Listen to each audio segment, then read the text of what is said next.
Geng Marhaban Jamaah Masjid Jami' Kampung Air Manis mengucapkan Selamat Hari Raya Aidilfitri. Maaf lahir dan batin.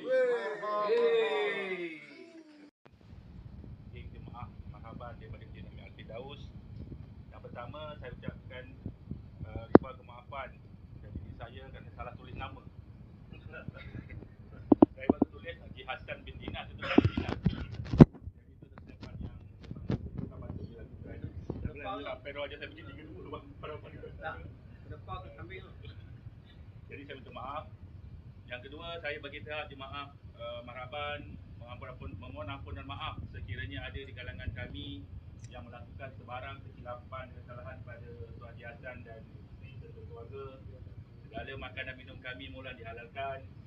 Kami juga ucap terima kasih kepada Tuan Haji Hassan dan Puan Saniah yang juga noja Masjid Jami' Al-Firdaus yang setiap pagi akan membersihkan masjid kita sehingga kita rasa selesa sama ada nak ke tandas, nak bersolat dan segalanya. Jadi saya bagi pihak jemaah mengucapkan ribuan terima kasih. Upah yang ada tu tak senilai lah dengan apa yang telah Tuan Haji Hassan berikan kepada kami. Dan kami mendoakan semoga Haji Hassan berkesihatan yang baik, rezeki yang luas dan kebahagiaan di dunia akhirat insya-Allah. InsyaAllah. Sekian, Assalamualaikum warahmatullahi wabarakatuh. Salam.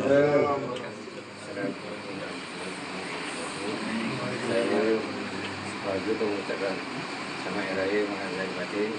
Saya yang berkenan.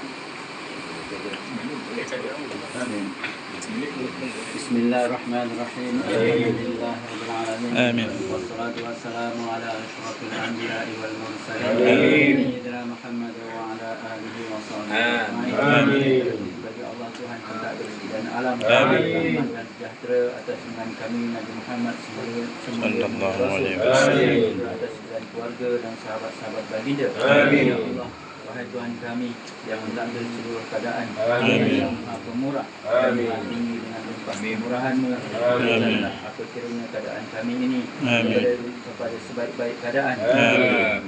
Berkatilah kami dan sekalian kaum muslimin bersempurna dengan bulan Syawal yang mulia ini. Ya Allah, wahai Tuhan kami yang sebaik-baik tempat dihadapkan permohonan, berkenan doa kami, kurniakanlah kepada kami peluang untuk menemui bulan Syawal tahun demi tahun. Dan berkatilah tuan rumah ini Haji Hassan bin Dinan serta ahli keluarganya, lanjut umurnya dalam iman, dan kebanyakan rezeki yang halal.